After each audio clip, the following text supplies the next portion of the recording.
very similar din kasi si Daki at saka si Pante. More on life coaches ang kanilang naibibigay. Ah, yes. Pero huge shoutouts to Teo and Vren. Kung technical aspect naman ng laban, sila ang pumapasok. Ay, oo. And kita din natin yan from the recent games na lalo na pumasok yung dalawang coaches for both teams. Nag-iba at nag-expand din ang hero pool ng dalawang teams. So very specific ngayon may kita natin for AP Bren and RSG. Yung mga ayaw nilang makuha at mabilis ang banning na kanilang ginagawa. So nabagit natin Fred rin na isa sa mga pinakagamit na gamit lately. So probably XP lane ang kanilang iban dito or isa ulit na jungler para sa AP Bren. At mukhang Valentina at Bruno ay parehas tong bukas. Isa lamang ang pwede nilang maban for this third man of the game. Parang mamimili ka na lang. Ibibigay mo ba ang Valentina o yung Bruno ibibigay mo? Or we don't talk about Bruno. Oh, we don't talk about Bruno pero Diba? Joy ang kanilang pinili. I like the Fredrin respect ban here para side ng RSG. Counting the games na meron ng AP Bren, makikita mo na favorite lately ni Kyle TZ ang mga utility junglers which is the Fredrin. Yung isa din sa pwede nilang gamitin actually is Baksha. Ngayon na nabagit natin na open ang Valentina. Actually open din ang Novaria na isa sa mga priority pick talaga ng AP Bren. Tapos yung concept dito ng RSG Philippines unbanning up join probably para hindi na sila mahirapan kahit kuhanin nila si Franco. Kasi diba nakita natin na ginamit nila yung isang araw yung Franco. Kasi sayang naman kung open nila yung Joy, parang sinasabi mo na yung Franco magiging purpose niya is to really stop the Joy. So pwede yun yung maging trade nila and it's gonna be Valentina ngayon for first pick. Wow, okay. So mapupunta na to kay Mr. Idol ng mga kids, for sure. Oo, panigurado naman na Valentina to ay mapupunta ng mid lane dahil tagal-tagal na natin hindi nakakita ng Valentina sa ibang role. Kahit kaya pa rin naman laruin sa RG ng XP lane or jungle, talagang mid lane na nilalagay ang Valentina. Open ang Novaria at Bruno on the side of RSG. This might be a big pickup if ever kunin nila ang dalawang hero na yon. Even the Franco na sinasabi ni Chantel, I like the Valentina opening kasi it gives you the ability to adapt to the next few drops of RSG at nalilimitahan yung mga ultis dito ng RSG, especially na na-mention mo nga yung Franco. Oo, kaya dito para sa side ng RSG, pwede na kuhanin Bruno Franco. But it's gonna be, nga pala nakalimutan natin si Edith. Sobrang dami pala na open.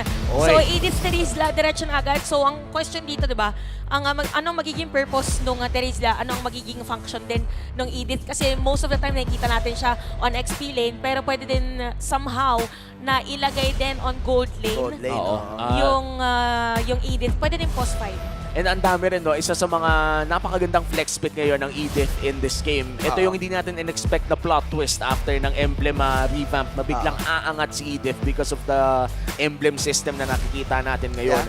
3 roles ang pwedeng i-fill nitong Edith, but most likely it's going to be the roam dahil nga may Terizla na nga rin tayo nakikita. Maliban na lang kung si Coach Panda biglang gold lane Edith ang ilabas.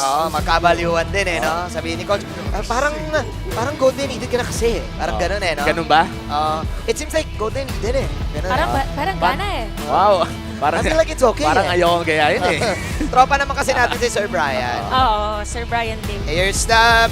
Here's the apoy-apoy jutsu, yung hindi namamatay na export. Ewan ko ba, ba't di namamatay hero na yan? Ikaw ba naman? Second item mo, Ivo. Tapos pagka nawala kang Firaga armor, balik ka lang ulit, kuha ka ng mga magbobote ka lang saglit. Mas diretso na agad. Wow, ito na! Nabagit natin, isa sa mga nanggulat sa ating lahat, the security guard. At si Aqua ang may gamit niya, na knowing Aqua. Kilala siya sa mga long range na heroes. Yeah. It seems like, pag pipili ka kasi ng Terizla, pag pipili ka ng Edith, hindi mo pwedeng sayangin yung crowd control skills na meron itong dalawang heroes na to. Kaya naman kukuha ka ng isang mabilisang burst type of damage output, which is the Mystic Gush, which is perfect sa playstyle ni Aqua, na very patient sa paglabas ng mga skills niya. And si Aqua, alam natin, talagang naghahanap siya ng perfect timing. Na nasabi mo nga, pasensyosong mid laner, and entering our second banning phase, mukhang Claude ang unang tatanggalin ng side ng RSG. And sino nga ba ang mga iba pang pwede nating makita sa gold lane ngayon? Dahil medyo bukod sa Bruno, na very surprised ako na walang kumuha, ay ano muna, sinisipat pa talaga ng mga teams kung ano yung pwedeng kuhanin. Kasi ang dami na nga pwedeng i-pick for the gold lane. So meron pang Beatrix. May option din to go for Brody, which is maganda, by the way, para sa AP Bren. Knowing na more on na mga bouncer yung lineup dito ng RSG. Sobrang perfect sa akin yung Claude ban dito sa RSG kasi if you are RSG, you need you need to protect the backline kasi you need to protect the gourd. Kasi yun yung magbibigay ng damage output after ng mga CC. So, tatanggalin mo yung mga heroes that can jump doon sa gourd. Kasi kapag nag-ult yung gourd, napakadali niya mauli. Para lang, sinabi din ni Haji, di ba? Parang pinalitan lang yung Parsa. Oo. Parang ganon. At bukod doon, no, yung spacing din kasi Oo. ay napaka-importante kapag naglalaro ka ng gourd. Panigurado kung nag-RG kayo kagabi, malayong hindi kayo nakakita ng gourd Oo. o ng mga Bruno. Again, Yeah. sumisikat na po ang itong mga picks na nabanggit namin dahil Ayan. sa mga nangyayari sa MPL. Tatanggalin mismo ng AP Bren ang Fanny, which is a big respect, I think, to both players na magaling mag-Fanny itong dalawang to. Tanggalin na lang natin sa laro. So most likely kukuhanin dito Yeah! Yeah! Ang kukuhanin, parang automatic na pag nakita si Boss Ian. Si Boss muna Ian. sasabihin mo. Sorry, na-distract din ako eh. Anyway, so probably kukuhanin dito nga ng AP Bren is yung mga stationary na mga marksman since ganito na nga yung kinukuha nila. So since nakafocus sila on the junglers, pwede sila magban ng Baksha or pwede pa sila nga magban ng assassin hero pero parang hindi na siya maging Iksha. Wow! Di ba, very specific, high respect ang ginawa dito na banning ng April Bren kasi Iksha din yung ginamit ng isang araw. So, it's gonna be Bruno. Ayan na. We will talk about Bruno this Okay, game. sakit talaga kasi ng fireballs eh. Oo. Fireball ba yun? Oo, nakita mo naman yung animation, umaapoy yung bola eh. Tama. Umaapoy na Bola bola. nga naman, umaapoy. Fireball. Fireball. Fireball. Oo. So, ngayon naganda ang lineup ng RSG. Ang somehow kulang for them is yung in between sustain and may damage na jungler. Aha.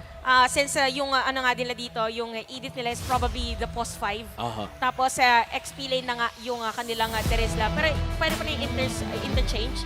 But yeah, more on sustain. And Uy. for this one, Irithel. So Oy. more on... Okay, interesting. Kasi diba sinasabi natin for Irithel, Aha. medyo mahirap mag-Irithel pag Bruno yung katapat sa lane.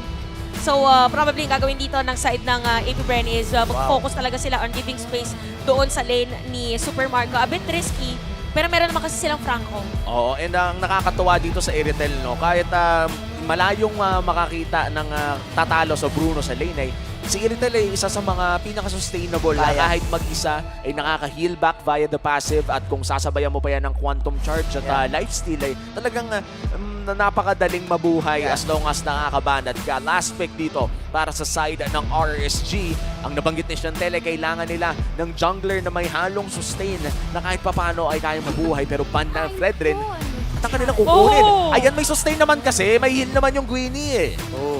Actually, hindi mo pa nga alam kung anong saan ilalagay. Jungle yan. Jungle nga. This is a combo. This is the combo na meron ang RSG. But I think the problem here, kapag hindi nagland yung combo, they can get outplayed because Franco ang hero ng AP Bren. That extra knock-up na meron ang onward suplex ng isang Edith can definitely help with the damage output na meron yung Guinevere after, especially kapag nag-Violet Requiem. Oh, But then wow. again, they need to be careful because yung hook ang laging mag-50-50 ng laban. That hook bite combo can be very crucial in this game. At kung 50-50 ang ating hook na yon, ang audience prediction naman ay 30-70 na AP Bren ang lamang. Kailangan nyo rin mag-predict dahil pwede kayong manalo. Kailangan nyo lang mag-watch out for that smart power prediction. At some point in the game, a poll will show up. You only have until the timer runs out to comment your prediction with the hashtag SmartPowersMPLS12. One lucky commenter who guesses correctly will win a redeemable in-game code. Remember, keep an eye out for the poll. Ayan na nga, game number 1 of this best of 3 series. Irad versus Kyle TC. Here we go. Isang idol si Carl at isang nilabanan si Carl. Ay, grabe. Mainit agad yun. Pero gusto ko lang explain na bumalik tayo saglit doon sa ban. Kaya pala nag-ban ng Grak yung side ng RSG kasi panggulat yung ano nila.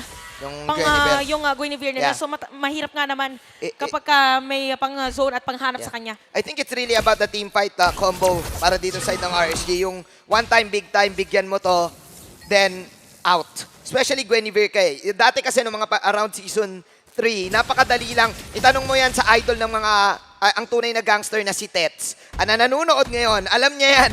Alam niya yan na yung Guinevere, ano mo lang eh, magdadodge mo lang yung spatial migration, yung jump, And then kaya mo na siya outplay eh. So, yun yung gusto ngayon ng RSG. Make that burst. Kita rin naman natin sa ating Wolf Index kanina.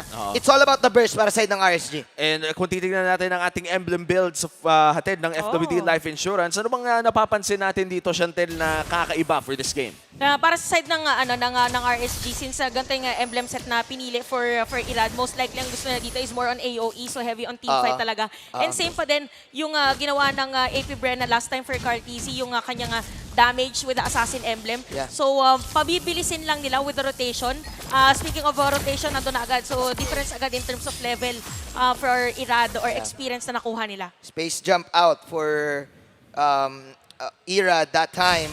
I'm guessing na ang hirap din kasing kumil sa lineup ng AP Bren. Yung Martis, ang hirap patayin yan.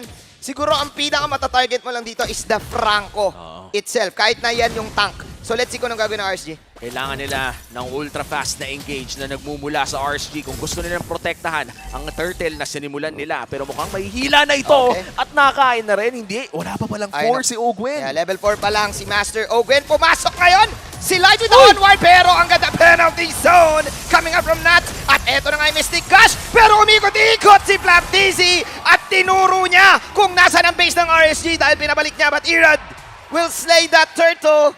Hindi ko na tuloy malaman sinong nagwagi sa exchange na yun.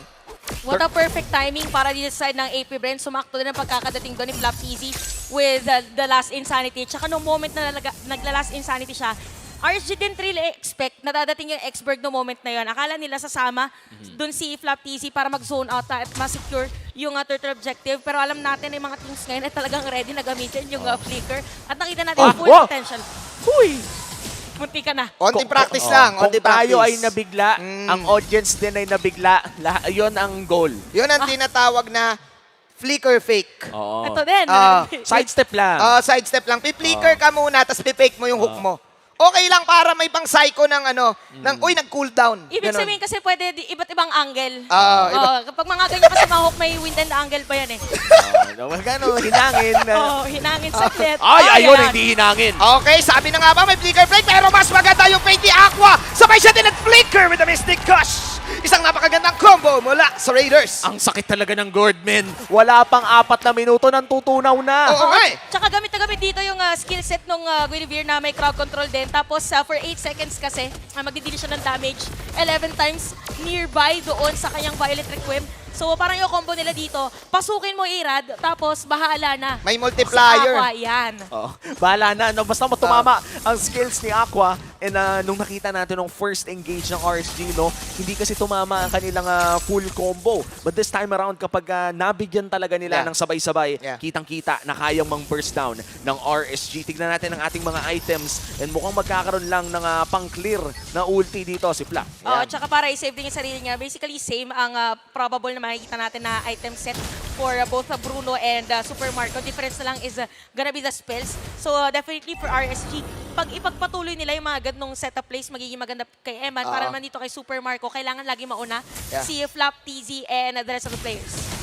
Turtle sisimulan ngayon ng RSG Light. Okay! Sidestep din lang. Sidestep din, flicker fake lang. Kaya din daw niya. Sabi ni Light, kung kaya mo, kaya ko rin. Gulatin mo ang mundo. Nagkagulatan na nga. Violet Requiem na dito na. Sabay yung Aino kay nandun. Pero 10 bits. Sabay, eto ang ultimate ni Flap. Umikot, tinuro kung nasan. Nasaan ang ulti? Wala. 2-2. Walang namatay sa laban na yon, pero Turtle ay mapupunta this time around sa AP Bren. 1-1 na ang ating Turtle score. At si Nats, medyo delikado ata siya dito. Oo nga eh, napapaligiran siya. Ito na ang kagat ni Master Ogwen. Yum, yum, yum. Medyo may onting damage na Super Marco versus Kyle TZ. Ang tatapos doon. Maganda pagkuha doon para sa AP Bren kasi sayang yung naging initiation nila doon sa may top lane earlier prior this one. So why not kumuha na lang? Ang good thing para sa kanila is that meron pang Bloody Hunt si Ogwen nung moment ngayon.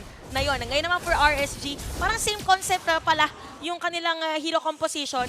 Ang difference lang is yung pang setup talaga nila is yung ultimate technically is single target. Oo nga eh. Pero dito kasi pwede pa magpatong-patong galing sa iba. Ang daming CC nung Ang daming kabila. CC, yun yung difference lang nila. Pero heavily relying on... Grabe! Oh, pero ang nag-set up ay si Kyle TZ at si Mew doon sa bandang top lane. Irad is down. Mystic Gush mula kay Aqua. Pero dalawa makuha ni Aqua dito. Nice outlay mula kay Light.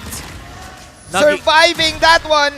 Naging 2 for 1 pa yun. Oo, ang galing din ni Aqua doon sa bandang likod. Pinakita niya lang na matindi pa rin ang kanyang galaw. Oo, kasi kung mapapansin natin, for Gord, very crucial kung paano niya ilalatag yung Mystic Gush niya. Oo. So with that, kasi hindi nakapag-set up yung mga teammates niya or walang specific target na pwedeng puntahan, ginamit na rin niya yung flicker niya. Kaya for that one, kailangan talaga may naka-front sa Oo. kanya. At saka malupit kay Aqua, bira ka makakita ng mga Gord na ginagamitan ng flicker yung Mystic Gush. Usually kapag nag-Mystic Gush ka, relax ka na lang dun eh. Parang, laser lang ako. Oo. Pero yung sa kanya, 2 beses na natin nakita, kino-combo niya. Para bang nakukulangan siya Para sa mas pagpindot. sure. Para Oo, mas sure. eh. Kasi Para mas sure eh. Pag blinikera mo pa, humahaba din yung range. Umaba yung range. 8 kahaba yung Kaya- range. kasi- Saka mas madidiin mo. Oo, yun. Mas madidiin mo pa. Tsaka yung far sa ult din kasi di ba ginaganon din. Tama, diba? tama. Oo nga Pang pala. ano lang, pampapogi, tsaka pampadagdag ng range. Pero kalahati na buhay dito ng turtle. Sa Flamethrower. laro ito, pangatlong turtle na to, ng larong ito. Okay, mapupunta to ng libre sa AP Bren. Nandito sa bandang gitna si Light with the onward. Pero ayun na naman yung pagpasok ni Nairad. Si Pew ay gagawa ng penalty zone pero walang tatamaan. Ninakaw niya mula kay Nats. Pero ito na ang combo na meron sa side ng RSGPH. 2 heroes are down para side ng AP Bren. At doon nadali ang Grabe. kupunan ng Beast. Hahabol pa si na Light dito. Left easy. Oy! Grado. Oh, wow! Knock-up City is real. Boom! Ito ang tinatawag mong air combo routine. Pasok si Eman, sumipa, fireballs, hindi siya mamatay. Kamuntikan na pero grabe yung aggression na nakita natin sa RSG Hook! Okay. Almost lands pero almost is never enough. AP Bren, talagang nasasaktan na sila sa Oo. damage ng RSG. Oo, sobrang ganda dito ng Guinevere pick for RSG kasi mas nagkakaroon na space dito yung teammates ni Irad na mag-free hit kasi pag i-burst ng AP Bren, yung Guinevere, pag nagamit niya yung ultimate niya, yung sustain, di ba nandun, hindi din siya masyadong mata-target. Wow. So once na ginagamit niya yung Violet Requiem, free hit na dito si Aqua and even Eman. And knowing na merong pwede pumasok from the side of AP Bren, nakaready naman si Nats for the penalty zone na makikita natin dito sa instant replay. Di ba? For few din, ito na yung nag-penalty zone siya actually, pero malayo na yung mga players. Oo. Prior this skill from Irad, siya na yung binurst na itry ng AP Bren, pero dahil may sustain nga, innate ang isang Guinevere naging mahirap para sa kanila. And that replay was brought to you by Infinix at mukhang mag-aabang lang tayo ng isang laban na naman around the orange buff. May kalamangan ng RSG, 1,000 at mukhang may bababalibag na naman siya na isa. Welcome to Balibag City, sabay airborne! Air combo finish coming out from RSG. Pero counter ko ng hook mula dito kay Owen sabay kagat. Sabay normal na lang kay na Kyle. Pero look at Aqua with the Mystic Gush. This is the Cartoon Heroes. But that shutdown para kay Flap TC dito. Tuloy-tuloy pa rin ang laban. At yun yung Oh mga my. bola na mala Shaolin Shock Soccer. Shaolin Shocker. Grabe yun! Na Ginulat! ginugulat ng mga bola, mga kaibigan. Tapos nahila pa si Light. Yun na ata yun. Yung sa lahat ng pwede mong mahila, yung tank pa. Sa dinami-dami talaga. At yung hero pa dito is more on sustain. Kaya naman, bilis mo ako ng RSG Lord. But I gotta say, ako dito, isa na siya sa mga pinaka-pasensyoso na pulse for. Inantay niya talaga yung perfect timing. Oo.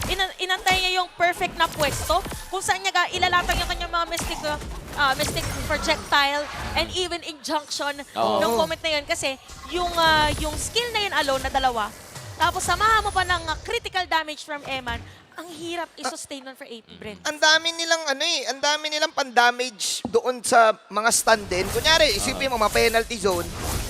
Pipindutin na lang ni Aqua actually skill niya. Shoot na yun lahat eh. Rekta pogi na eh. Oo, rekta Parang pogi. ano na eh, minay ka pa na lahat-lahat, ngingiti na lang. Pero oy, si Light, kalahati na nakapag-primal rat pa man, G! Okay, tingnan natin makakawala si Flap dito. Si Kyle TZ, subukan siya ligtas. Si Nats mabubuhay din. Walang magagawa yung Lord na sa push. Hindi magagamit masyado ng RSG. Nice attempt though. Sila yung magbaback. Si Light kasi yung nababurst. Oo nga eh. Si Light na reverse, kung babalikan natin yung Infinix Keys to Victory natin kanina, kailangan mahanap talaga is Eman. So, mahirap kasi meron ng additional damage or super damage from Aqua. Oo. Ngayon naman for AP Bren, nakanagandaan kasi since they have the Franco, alam natin yung mga biglaang hooks from Ogen na sunod-sunod, yun yung pwede nilang antayin Oo, na no? mangyari. Tsaka sila humabol doon sa side ng RSG. So, in terms of items, kompleto na rin naman na halos yung item dito ni Super Marco. So, more on hooks na lang talaga. Kailangan natin antayin kung makakagawa nga ba ng play ang AP Bren. Alam naman natin na nasa kamay ni Ogwin ngayon ang kanilang win condition ay mabingwit ang Yeah. tamang target Yeah. this time around. Pero eto, kunyari hindi natin alam yung conceal. Nandito si Irad. Practice lang, Irad! Ayun! Special jump! And combo finish na naman! Pero nasa likod Super! ng isa! Super duper Marco na binabanatan ng mga pana! Pana dito, pana doon with a lip yan, boy! Naiwan naman si Light! Double kill mula kay Super Marco! Napakagandang flank mula kay Super! Lagyan mo pa ng duper, Marco! Ayun yun eh, heavy crossbow na ando na sa likod at pinag-uubos ang Raiders. Oo, again, for AP Bren, dalawa yung tinamaan nung talon dito nung Guinevere. Tapos sumakto pa yun yung mga merong sariling sustain, si Kyle TZ at si Flap TZ. Ang play pala ng AP Bren, nag-conceal din sila, tumalikod yung dalawa, si Supermark. Ito, makikita natin sa instant replay. Thank you for the visuals. Diba? Ayan, Ano? tinamaan yung dalawa. Umikot, both Ogwen and Super Marco. After no, nag-IMU si Few, naging edit siya, so merong DPS na dumagdag para sa side ng AP Bren. Kaya naman naging baliktad ngayon ang sitwasyon ng ating laro. Sila naman ang lamang in terms of gold.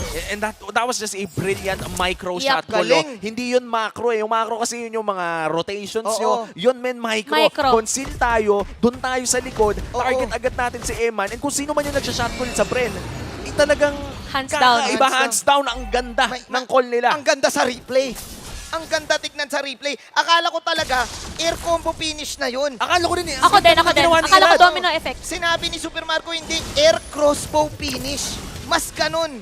Pinuhin mo, pwede pala yun. Pwede naman palang sa Pwede ko- likod daanin. Eh, sakto din. Oo. Pabilog naman daw yung terrain eh. Oo nga eh. Oo, Mataas ikot din naman yung vertical ng Jet Tiger niya. Oo, nga, pwede no? natin gamitin yan. Tumatalon din eh, di ba? Tumatalon din eh. Pero ito crucial ngayon. So, yung positioning na gano'n na ginawa ng AP Bren kanina, medyo mahirap i-pull off. Ang hirap nun. Kasi meron dalawang push ngayon eh. Yung Oo. sa may taas.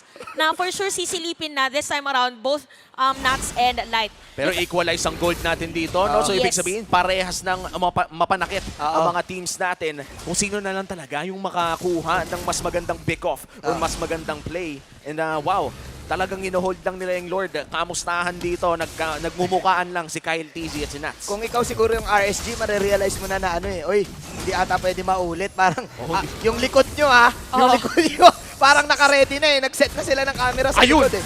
Ayun! Ayun! Harapan tuloy nila. Isa-isa lang pala ang plano. Paano mo naman kasi, paano ka malilikuran kung hinarapan mo na, inunahan mo na? Oy, meron hook! Pero hook agad. Ito na may mga crossbow Super Marco. Pero si Woo! Nats with a flicker out after the penalty zone. Outplay na nandoon sa Gedli mula kay Naakwa. Si Flap TZ ang harap dito. Hinabol na kay Super Marco! Binaban natin Super Marco. Ay! Tumatakbo din si Flap. Pero si Eman Oh! dito, isang hit na lang mula kay Eman sana. Pero 10 beats. Dalawa na wala sa side ng AP Bren. Nice pick-ups magmumula sa Raiders. RSG with a great pick-off. Ang nakakalungkot doon for AP Bren, yung unang tatlong banat ng heavy crossbow ay napunta Naku. doon sa Lizard. At saka, what a smart move para dito kay Eman. Ginamit niya na, uy! Ito naman yung mga pala flicker. Sumama pa ng isa. Ay, At naku! napakasakit na ng mga umaapoy na bola mula kay Eman ni Eman. Eman at isa pa. Boom! Shoot! Oh, may isa pa. Si Few naman ata ang hahanapin nila. Ogwen, nakatayo lamang. Mahuli ang isa pero nasayang ang flicker niya. RSG na naman muli ang may hawak ng lead. At ang Lord ngayon ay nagmamarcha ng mid lane. Irad goes in, looks for Few. At tatama yung hook! Okay, tatama yung Hokay Light dito. Mawala Pero yung immortality immortality. si Light. But Uy, Eman tower lock, tower lock! with the burning fireballs. The burning fireballs jutsu. Pinapala mo ng mga bola ang muka ng AP Bren as RSG will take away this victory. And this winning moment is brought to you by our official sponsor, FWD Life Insurance. Nagdidiwang ang mga Raiders ngayon.